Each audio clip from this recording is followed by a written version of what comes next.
Happy holidays, everybody! Grab your goat, grab a beverage of choice, grab some popcorn because it is time for the Witches Movie Coven. Witches indeed, talking about witches in movies. We do this every week. We never agree, and we are glad that you are here with us right now.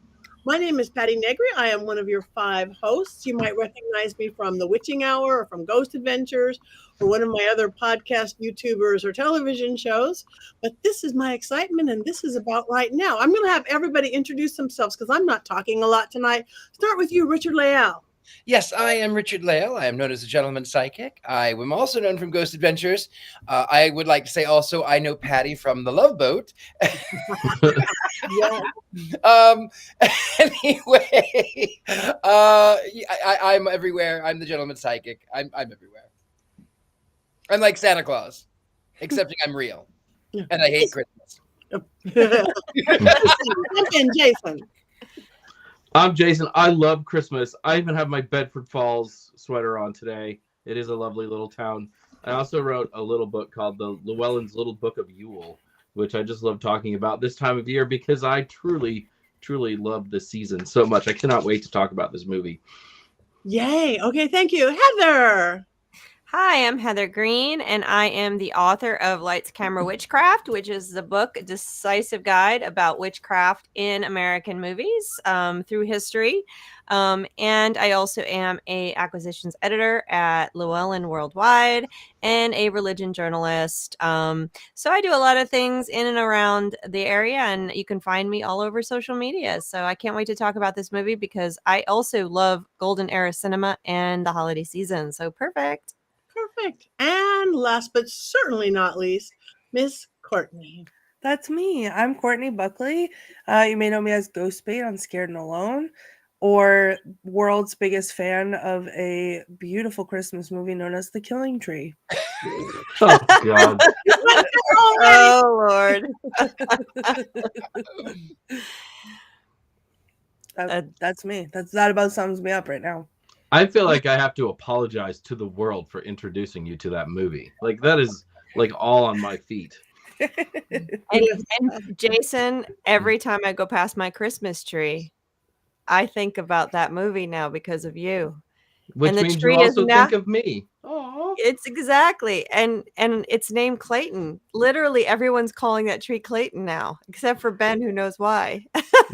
I almost crashed my car the other day because I was driving down the street and it was nighttime, and off to my left I saw a giant tree in someone's yard with the lights hung just so that it looked like the tree from The Killing Tree when it was in its phase of like growing and shrinking and growing.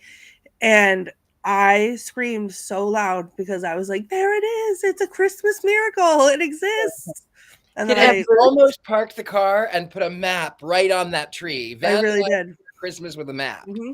A map and some boots. And the boots, you got to put the boots on. Did that tree try to fornicate with another tree, or did it just stay still? Probably that happened later at night. It was early at night. So that's, a later activity. I'm glad the children did not have to see that. That's good. I don't know. I think I would be afraid to have an artificial tree anymore. You're not wrong, Patti. I know, I'm not. Anyway, that was last week. Wow.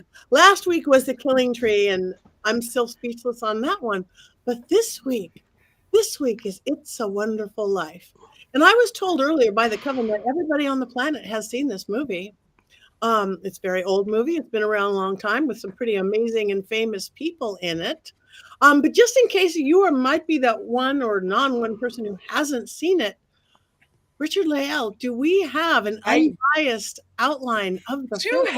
I do have an unbiased plot line of the story. So it begins with a prayer service. Like every favorite thing of mine, it always begins with a prayer service.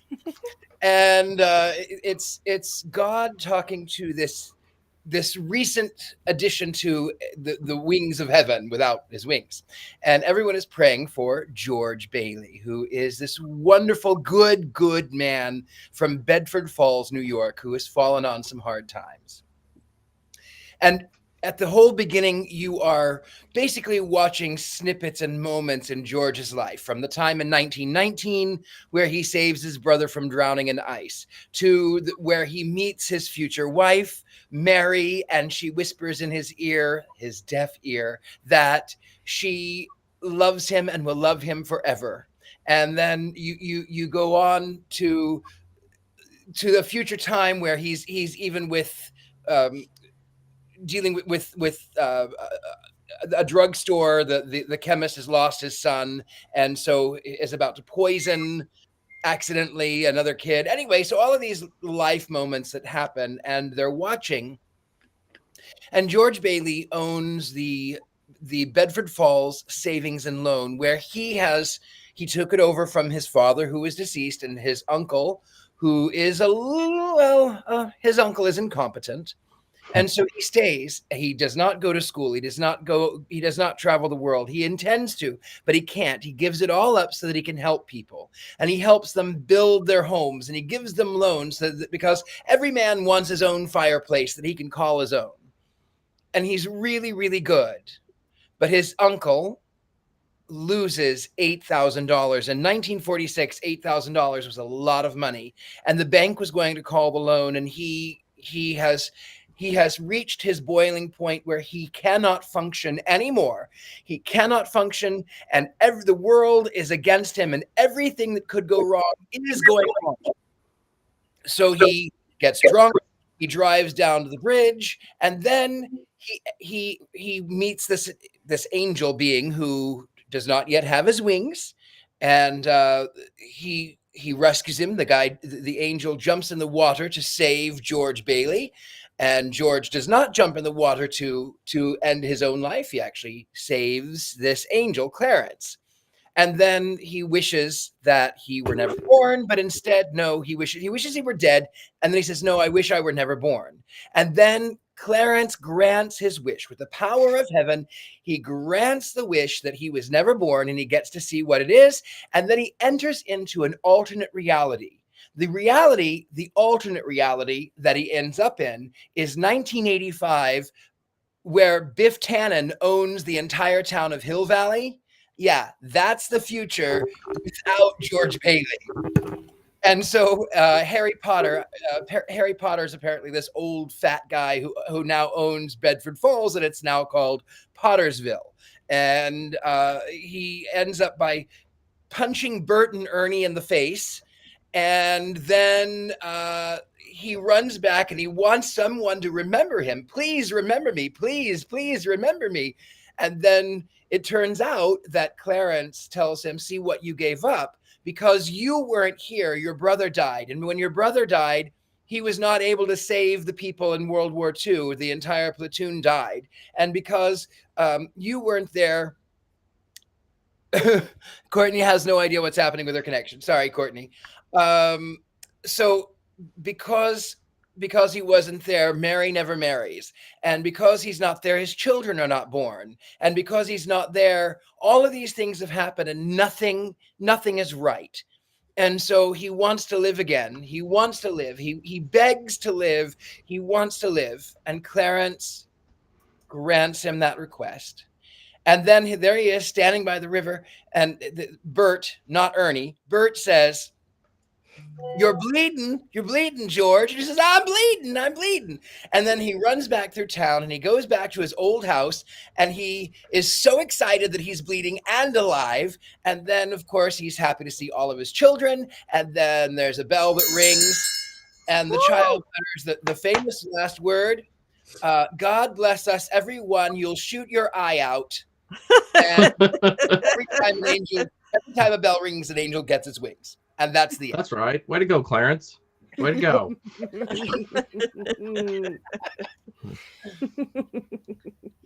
That's it.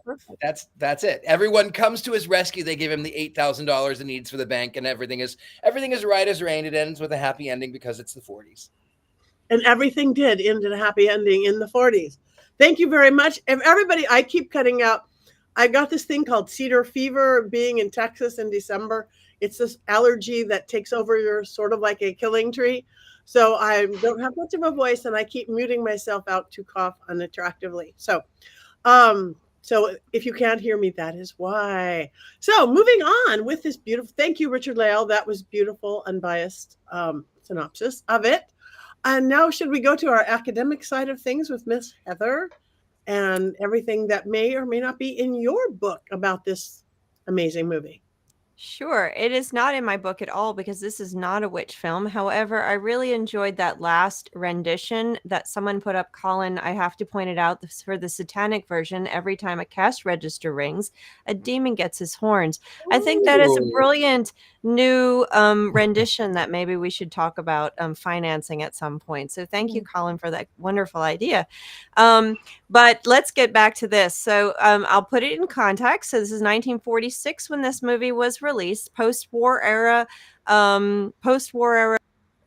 Hollywood. We haven't done a golden era film yet, and the golden era is one of my most favorite times, and actually a lot of my studies have been in this period of time, 1930s 1940s films. This is when Hollywood was at its peak, and actually just before it begins to sink because of the introduction of television by the early 50s, and Hollywood slowly descends into confusion. But this is still its height. This is still when Hollywood's films were everything that people wanted to go to. They didn't really have television. This is where they were going for this type of narrative entertainment. Of course, Capra, the director, is one of Hollywood golden era's best. By this period of time, though, he had reached his height. He was already famous. In fact, Liberty Films, who made this film, was Capra's own film company. They made 2 films. This was really his last film that is part of his career that people talk about. It's probably his most well-known film, although he's made a string of fantastic films. In fact, at least one of them was hinted at in the movie, where the newspaper, one of the guys is holding a newspaper up, and on it says something about Smith running for office. Of course, that is a hat tip to Mr. Smith Goes to Washington. And if you haven't seen that film, you must see it, because this leads me to Jimmy Stewart. And this is completely unbiased. My favorite actor from this period of time. Jimmy Stewart is a brilliant actor. He is America's best ever. And if you didn't see it here, he is good in this movie, but his shines and Mr. Smith Goes to Washington, and my favorite movie of all time, Philadelphia Story. And if you have not seen him in the Philadelphia Story, look up the drunk scene of the Philadelphia Story, and you will see how brilliant this man is. But he is a wonderful actor, and he plays this part, the main part of this. He was pretty young at this point.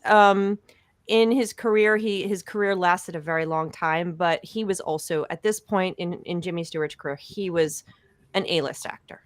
So you have a lot of really good people in this film. You have a Barrymore, you have Donna Reed, you have just a string of excellent actors in it. And it was just very typical for this point of time. It's very typical for Capra. It's a Capra hero. And it is I can't, there's so many things I can talk about with this film. And a lot of the stuff I might talk about would actually ruin the soft, wonderful holiday joy that comes around this film. So I'm going to keep that out of my discussion at this point. But there's so many things about this film to study, to look at, to watch over and over, outside of the fact the reason most people watch it is for the Christmas season. And to touch on this, and there's a lot of movies that probably would get lost in time, or just be one of many films, Wizard of Oz being one of them, if it wasn't for the repeat and the overshowing and television.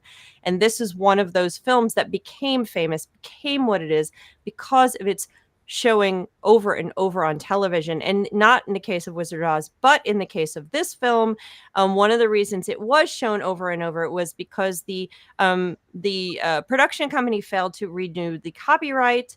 And I believe it went out of copyright, and I was just looking up the dates. It went out of copyright, and I wrote it down in 1974. So from 1974 to 1993, it was out of copyright. So people could show it as much as they want. You could actually show it and sell tickets, and nobody would be able to say anything. However, that was renewed in 1993 after a court case because the production company that owned the right, or thought they owned the rights at the time, failed to renew the rights, owned the copyright to the book this is based on. So they went ahead and had a court case, got the rights back. Now they have a deal with NBC.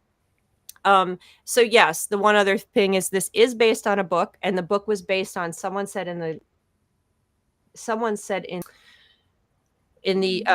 chat that this seems like a Christmas Carol. So the original book or pamphlet or short story that was actually based on a Christmas Carol, and then they wrote this. It was called the Greatest Gift, I believe, was the original story. Came out in 1943, and that did take its inspiration from the Christmas section you made. Whoever said that, it's scrolled past, and then of course it was bought by, I think, Columbia, and then Columbia didn't make it, so they sold it to Capra, who made it into what it is today, into the movie everybody loves at Christmas time, over and over and over. So that's a little summary, avoiding my hyper and film critic stuff that goes on that we could talk about. So now I could do a whole 2 hours. I could write a whole book on this movie. So let's leave that alone, shall we?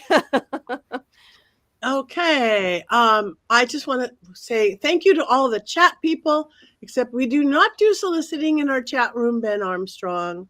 We do not do soliciting, so go away, Ben Armstrong. Those people, we get them on social media, and we are not soliciting Dr. Sam, an herbalist or spellcaster. We are all herbalists and spellcasters, so go away, Ben Armstrong. Other than that, happy holidays, and we love you all. Again, I'm going to go in and out. Jason, you seem to have a lot to say about this movie, so do you want to lead us into opinions, thoughts, experiences, etc.? I love this movie. It is not the holiday season for me without watching this movie. Watching it has been a part of my life since I was in high school. I discovered it when it was in the public domain. I was babysitting for a family, and the mother there always wanted her kids to watch Christmas movies. Obviously, I met them in church as a Methodist, and she turned on It's a Wonderful Life. And back then it used to play on TNT or TBS, like basically all of Thanksgiving weekend, 24 hours, sort of like the marathons now we see of A Christmas Story. And I didn't get to watch it all the way through, but I was immediately captivated by it, because you'd see a scene and it would just resonate with you for whatever reason. And they all resonated with me. And I would get home then, and then I would watch the end of the movie. And then I would watch the movie again all throughout the Christmas season, because it played again and again and again.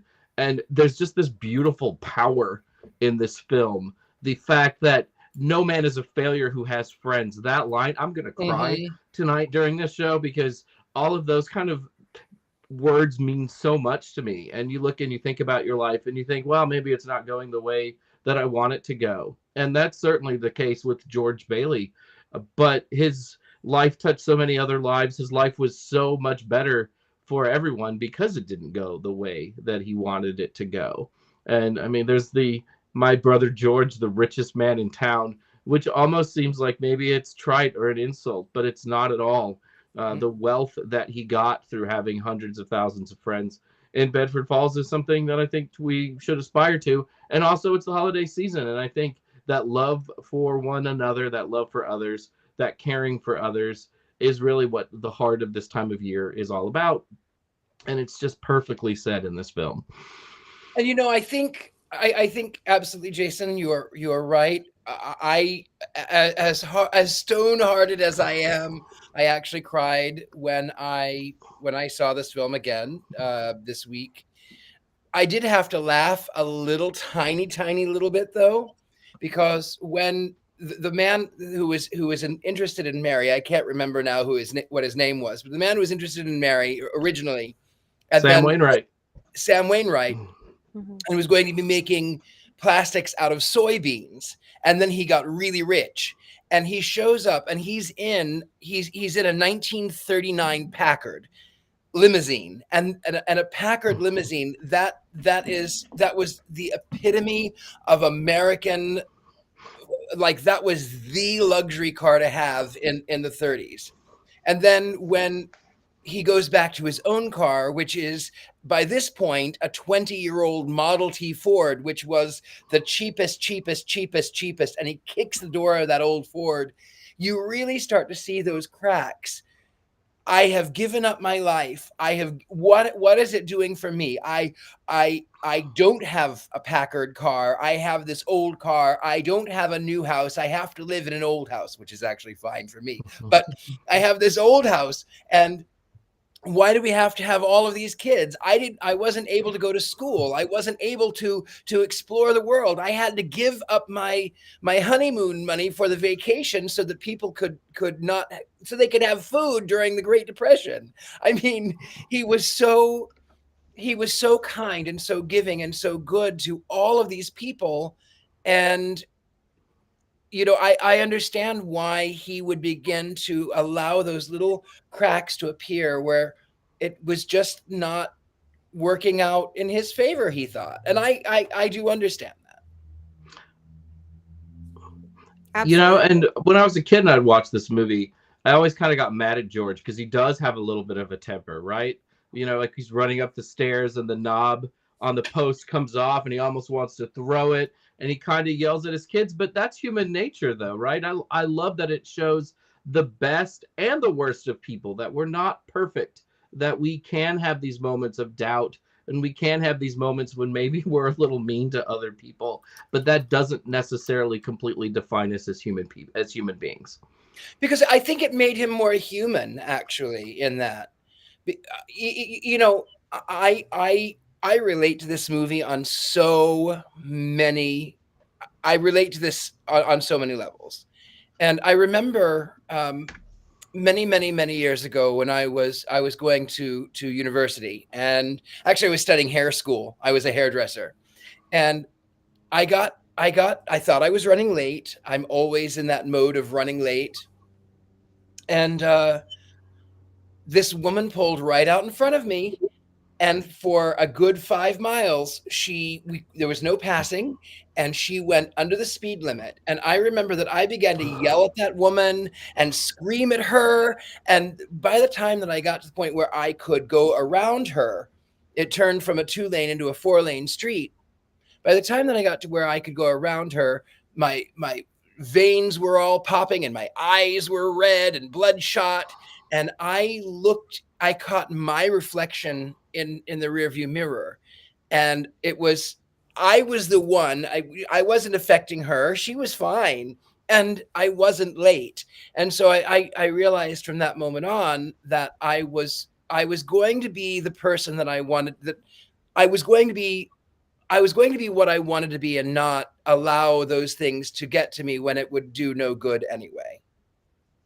So, but yes, even no matter how good one is, human things, life gets to people, and people are people. And even if the person who was cruel to you in the line at Walgreens, or if your server gave you the wrong cappuccino or whatever, people are people. And one moment does not define our lives.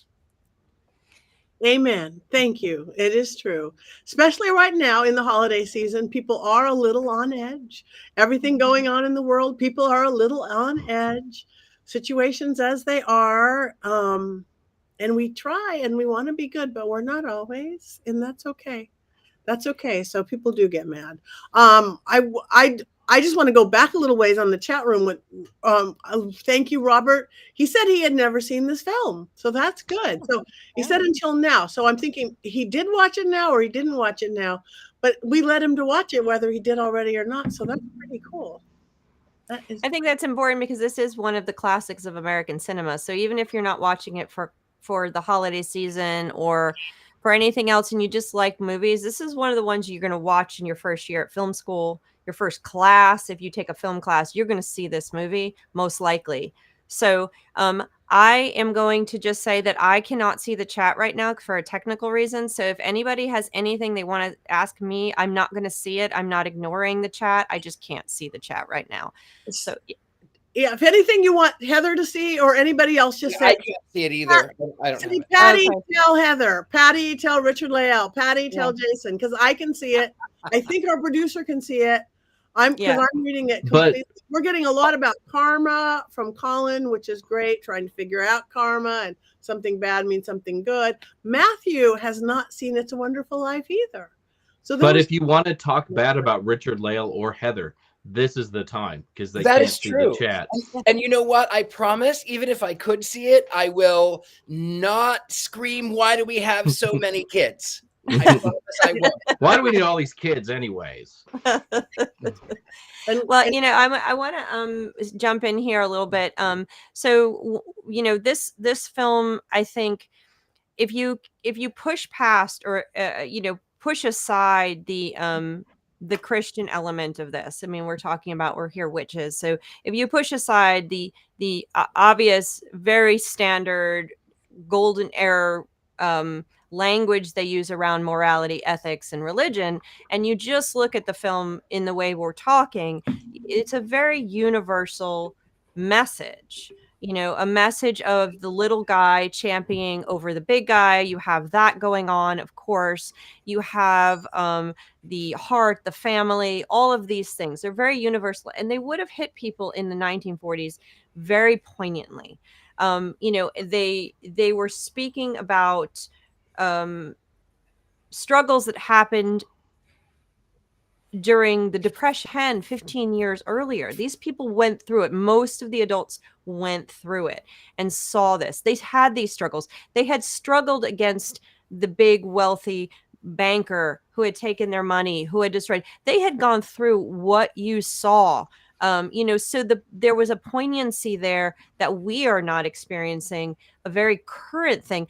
Speaking of which, there's a lot of things that people might not notice, such as Mr. Smith Goes to Washington. They might not notice today. Did anyone notice Alfalfa in the movie? He's at the beginning. He pushes the button that opens the dance floor to the pool. That's Alfalfa from Alfalfa from the Little Rascals. What's his name? I wrote it down here. Carl or Clive Switzer. Yes, that is Alfalfa. He's in it for 2 seconds. I'm sure people would have recognized him at that point in time. So there's a lot of fun little things. Of course, Hollywood is a very closed system, so you had a lot of that going on anyway, regardless of whether it was meant to be a hat tip to earlier era of Hollywood. It probably wasn't. He probably just happened to be available. But people would have recognized him. So there's a lot of this stuff going on. There's a lot of this, and especially watching it post-war. People just came out of the war. You know, they just went through those struggles. So there's a lot of this sort of endurance through struggle and coming out on the other side and appreciating your family. This message was very powerful at the time, but it's universal. And I you know, if you read a lot of criticism that goes on more recently, people will say this message is current now.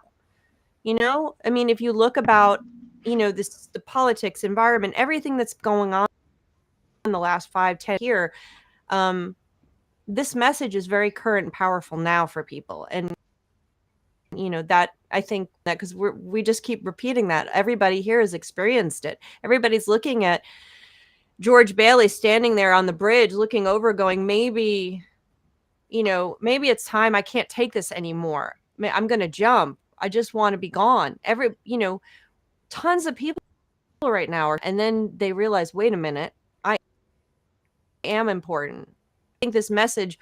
The movie may have been repeated because of a technical glitch, because of a legal glitch, but the message, it would not have endured if that message was not a universal message that was timeless. So, and it being a beautifully made film and a well-told story. So it's not just a legal issue that made this so enduring. And Jimmy Stewart. I'm just going to say that. I love Jimmy Stewart. Was it an immediate success before the playing and overplaying? Was it an immediate success? It was a failure when it was released in the theaters, and it lost $500,000, which is a huge amount of money by today's standards.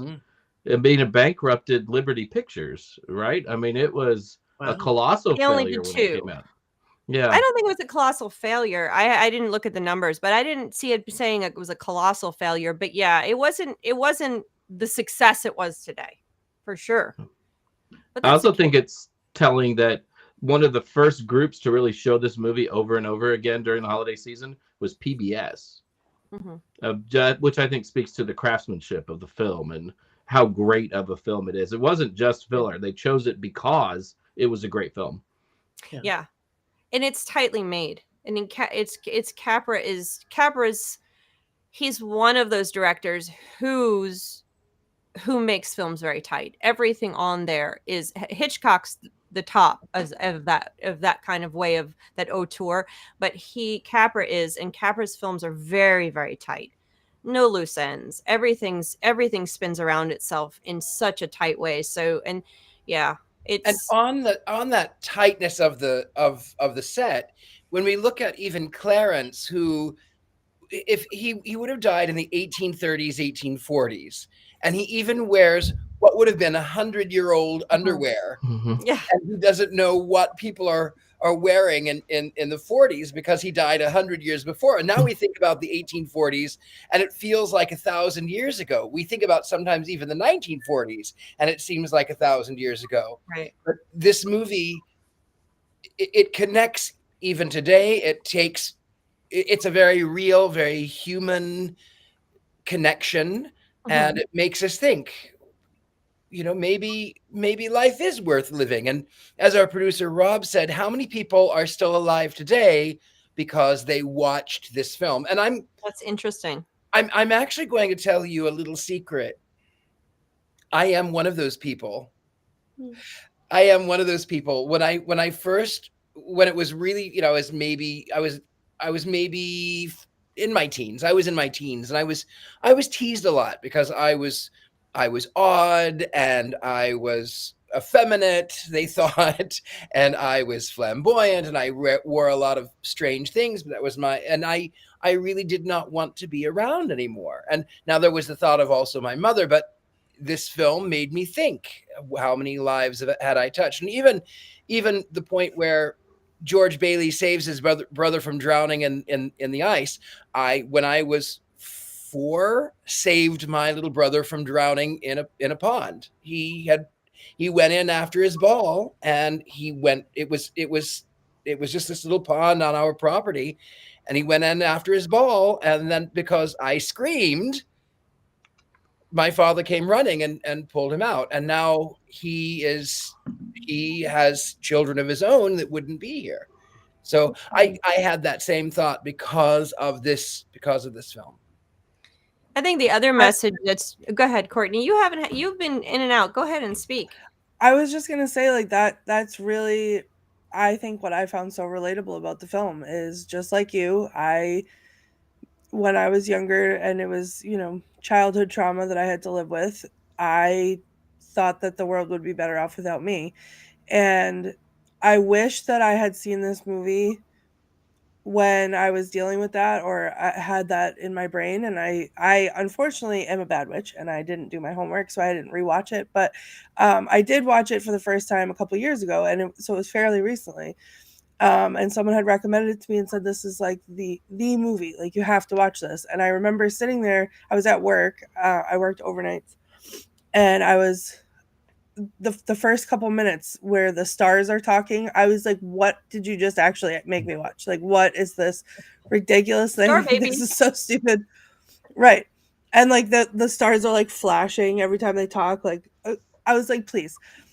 And then I found as the movie went on, it was like really gripping. Like, it really touched me somewhere deep inside. And I ended up sitting at work in front of people, bawling my eyes out, because it really makes you think about that. Like, and it's not a thought that I haven't had before, but like, it really just puts it into perspective. Like, if I had done what, my younger self wanted to do, look at all the things that I would have missed. I wouldn't have my son. I wouldn't, be working at a job where I get to hear kids say their first words. I wouldn't have been gifted The Killing Tree by Jason Mankey. And it's like, what kind of world would that have been? Terrible one. But but it's true. Like, it's really true. And I think that's what I connected with the most about this is that I wish that I had that. I wish that I didn't have that support when I needed it. And I feel like this movie could have been that. So I like to think that this movie did save lives and probably continues to do so.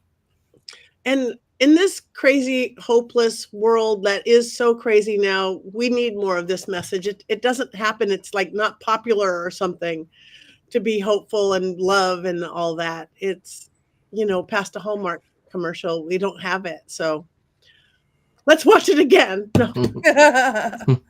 We lost Heather. Heather touched on this earlier, and Courtney kind of did. But I mean, I was like the president of the Methodist Church youth group when I discovered this movie. I mean, it was that kind of era for me, and I always wondered, would I like this movie as a witch, as a polytheist witch who's mostly in love with the Greek gods? But I don't think the religious themes really hit you over the head. A lot of cultures have angels, and we can interpret angels thousands of ways, and they don't ever use the name Jesus. They use Joseph, right? Which I assume is meant to be Jesus's stepdad? Mm-hmm. How does that work? His stepdad. Adoptive earthly father? I don't know. But even then, that's not biblical at all, that he would be in charge of angels or something, right? So the religion part of it, I've never thought was like too in your face. Yeah, people prayed in the movie at the beginning, but a lot of people pray, right? I pray, just, I probably invoke Dionysus first, other than, instead of Yahweh or God. But I mean, I like that it's sort of open to interpretation, and it's not particularly preachy. I mean, you don't ever see the Bailey family going to church, right? He's not, I'm going to go talk to my minister and sort all of this out. The support unit are the friends and the family, just like it is for most of us. Yeah, it's humanity. I like that. It's bringing out the good side of humanity.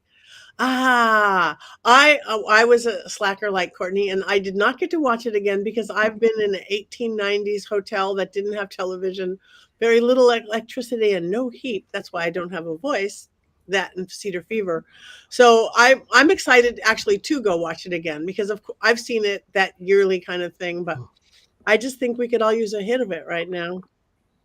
It is really, really lovely to see. Hi, I'm back. Yay! I'm back. We missed you.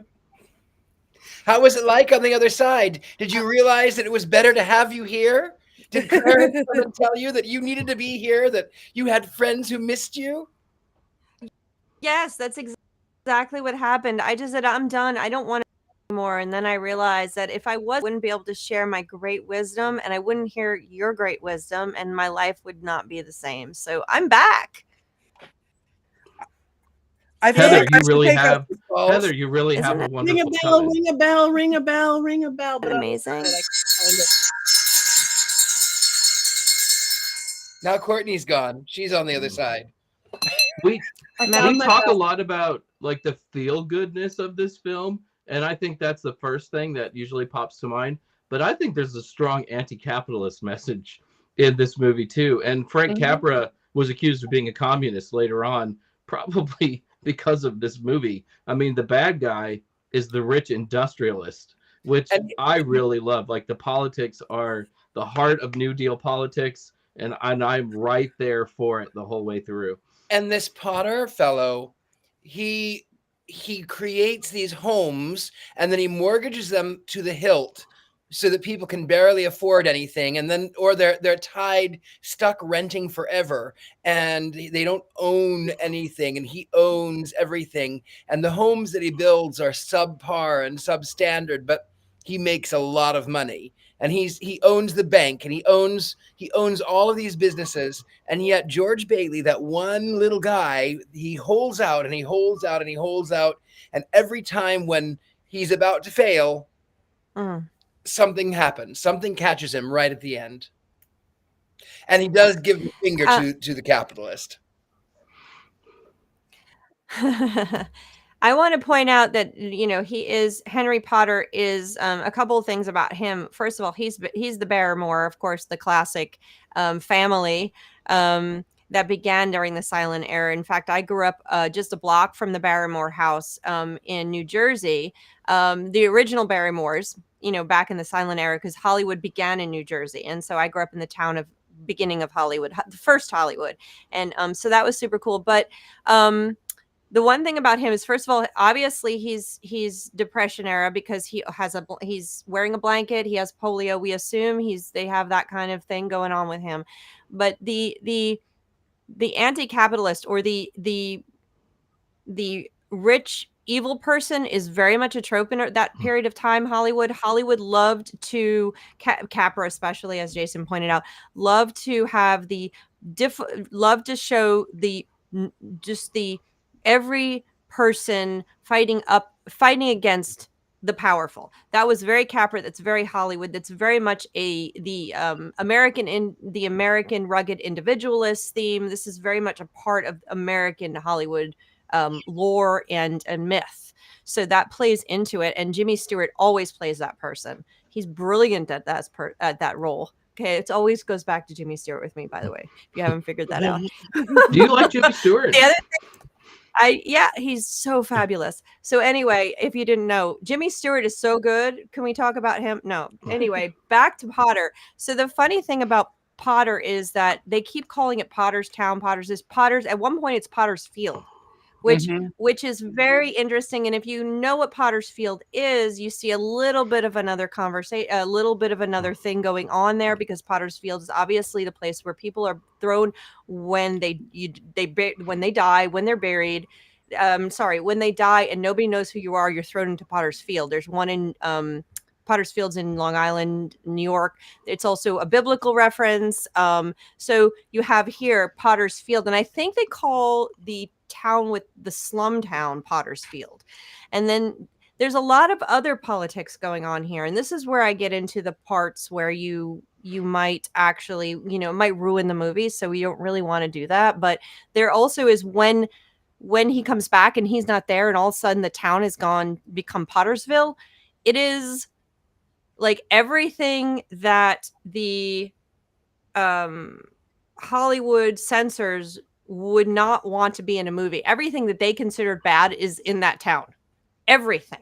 Now, when I say Hollywood censors, so Golden Era was heavily censored, and I will not talk about that now. You can read it in my book, or I can talk about it another time about what that means. But yes, Hollywood has highly censored at this point, and everything that they considered bad is in that town. It's hysterical. That's the best.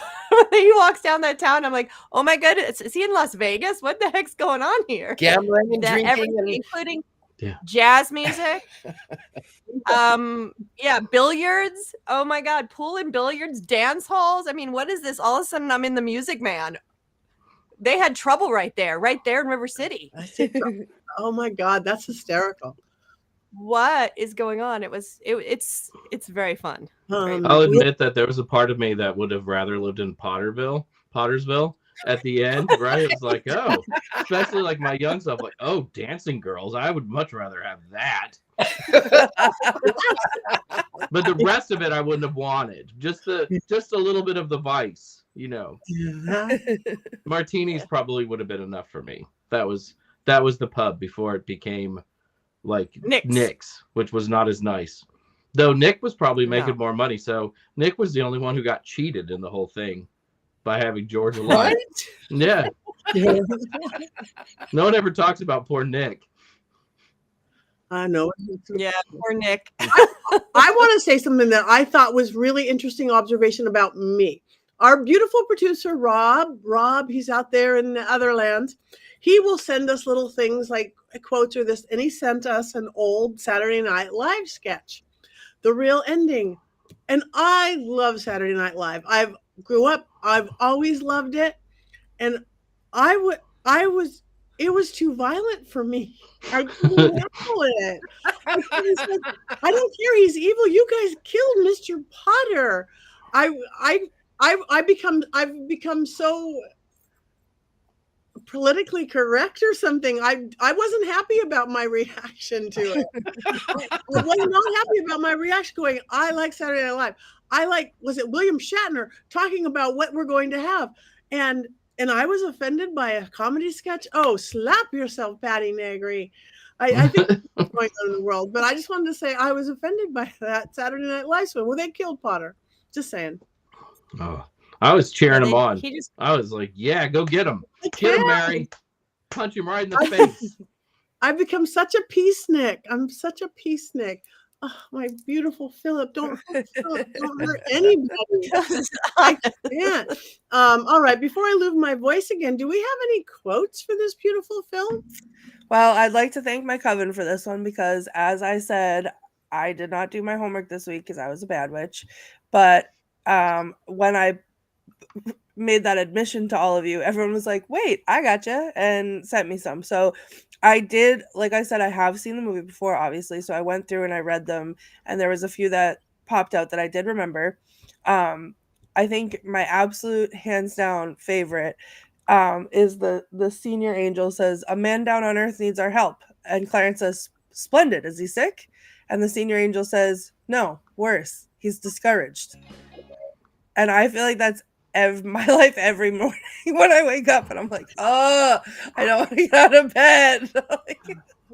So I really like that one. And then I've been saving this money for a divorce if I ever get a husband. And I have never felt something so hard in my life. It's one of the best scenes in the whole film. So good. And then, isn't it wonderful? I'm going to jail because also me. At this point, right before as I was walking in to come be on the show, I was like, I'm so tired. Like, could I just get like a light coma, or like, could I be hit gently by a car? Like, not anything to cause serious damage, but like, I just need a break. Like, jail sounds kind of nice for a little bit. And then you look a little older without your clothes on, because that's what everybody wants to hear. So those are my quotes. Thank you. Thank you, guys. First, most famous. But we have to share the most famous quote of the movie. God bless us, everyone. No, that's the wrong. That's the wrong. Hold on. You'll shoot your eye out. Strange. No, try again. Strange, isn't it? Each man's No, the life most touches famous so one. many other lives.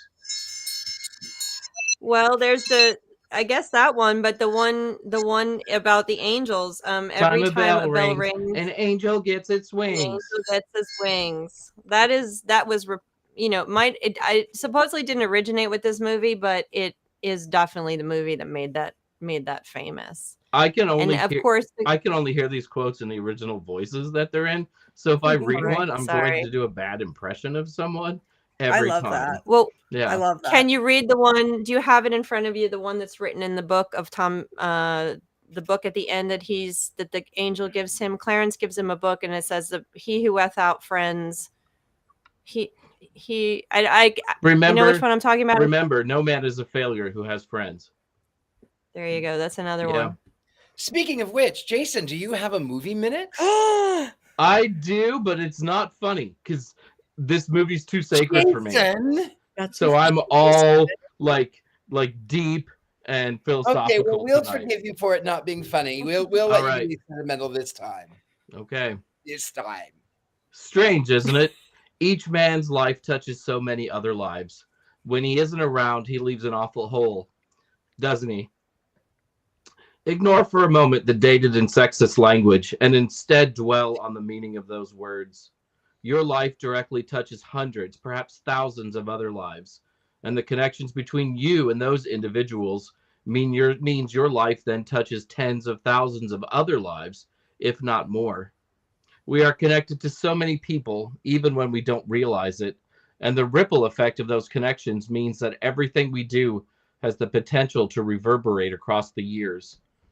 In It's a Wonderful Life, the most stark example of this involves the consequences of George Bailey not being present to save the life of his brother Harry. Decades later, that meant Harry was not around to save the lives of hundreds of people on a U.S. transport ship during World War II. Most of us will never be called upon to save the physical life of another, thank goodness. But that doesn't mean our actions in this lifetime will be without significance. Throughout George Bailey's life, there were hundreds of small moments that added up to big moments. Forgoing his honeymoon kept the building and loan open, which led to the development of Bailey Park, which lifted the lives of hundreds of people, allowing those people to live with dignity and security. That blessing in turn lifted up even more lives as generations benefited from being able to live somewhere other than Potter's slums. A metaphorical helping hand can have the same amount of power and influence as a physical one. Each man's life touches so many other lives as a piece of wisdom I've tried to build my own life around. I can't change the entire world, but I can be a force for good. I can smile at others, refrain from passing petty judgments, and be a shoulder to cry on. I can listen to others and empathize with them, and I can treat everyone around me with dignity and respect.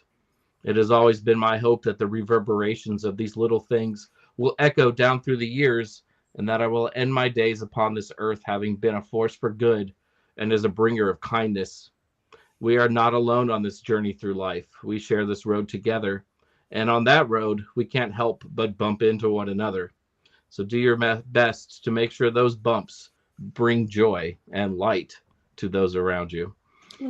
Jason! I didn't want to cry. I warned you, this movie like gets me in a deep, deep, deep place. And I think about it often. That it's not a horror movie, but that scene at the cemetery where Clarence takes George there and he sees Harry's tombstone, though the dates are wrong, depending on how you look at things. But anyways, but when he says it and he's like, all the men on that transport died because you weren't there to save Harry. I mean, whoa! I mean that, boom, that's powerful. That's like just one of the most iconic scenes in movie history, and the music behind it is great too. But wow, I mean, just to think something that you probably forget about in your life, and then you go backwards and you think about the repercussions and the power that had and how much that changed other lives. I mean, it's a great lesson, and it's something always great to dwell on. I love you guys so much. This is our cheeriest episode ever. Oh. Yeah, next week we're doing Rudolph. We're gonna just laugh the whole way through. Can you just do the killing tree again real quick? And I think the message there is beautiful, Jason, and it's something I try to tell my authors when I work with them. And my writers that I've edited, or my authors, when they get lost in what they're doing, or they don't know, my favorite one is, well, why would I write about this? Why would other people have written about this? And I simply say to them, you haven't. Oh. Other people have written about it. You have not written about it. And you can relate that to any piece of art or anything you do. Courtney, other people have taught children before, but you might not have. You do it your way. And that's that ripple effect, is that it's not the subject. It's not the task. It's the same over. It's you. And you influence, as authors, as writers, as journalists, as teachers, as all the things we do as readers, all of us, what we do is it's us, and that then can touch. If you can change one person, you have lived a rich life. If you can help one person, and that's I have to tell that and remind that to the authors that I work with on a regular basis, because you can get lost in what you're trying to accomplish and go, why bother? It's just going to be the same. It's just going to be. But it's not you. Well, I feel that way, like, it's not you. When I talk about like the trauma, my childhood trauma, I talk very openly about it, and my mental health struggles, I talk very openly about it. And people are taken aback or feel uncomfortable sometimes because it seems like something you shouldn't talk about. It should be hushed. But to me, it's like, if I can help one person because I can talk about it, because I'm okay and I made it through, and you seeing me be okay means that maybe you'll be okay too, then that's why it happened to me. Like, that's why I lived through it and I survived it, and I can move forward and be that person for people. And, that's why I will never stop talking about it. And I will never, to me, being depressed, having a depressed day, I mean, you guys have, I've said it to you guys before that I have a bad mental health day, and it is what it is. It should be as commonplace as saying as that, I'm feeling under the weather. I have a cold today. I don't feel well. Well, I feel depressed today, and I don't, I don't feel well. And that's normal. And if me setting that example outwardly, that's why I talk about it like that, can help that one person think that, you know what, maybe this isn't the end of the world. And if you can deal with that, maybe I can deal with that. And that's, I think, important, very important. And I think that's what this movie does too. Holiday spirit is here. Yay. And that's the magic. And that's the magic. As we all cry and cough and everything else. Oh my God. The Yuletide historian in me loves the weirdness of them singing Auld Lang Syne at the end too. Me too. We don't think about that today because that's definitely like slotted in at New Year's Eve. But in the early 20th century, people used to sing it at Halloween, and then they used to sing it at Christmas too. So it's hilarious to me. Now it feels like an anachronism. Yeah, it's true. Good. So we have a few more minutes left. Next week, are we doing Rudolph? What are we doing next week? We're Christmas specials or holiday Yule specials. What is your favorite special? Bring your favorites. I have a few of my favorites, but we'll talk about that next week. All of the classics or not so classic. Okay, Christmas specials, holiday specials. I have a new one for this year. A new one. Is anybody giving this a wands down? Yeah. Let's see right now because it is time to vote. So everybody out in the thing too. No. A wands up, wands down for It's a Wonderful Life. It doesn't work for No, me. I'm just kidding. Mine is up. I was just kidding. I was being a contrarian.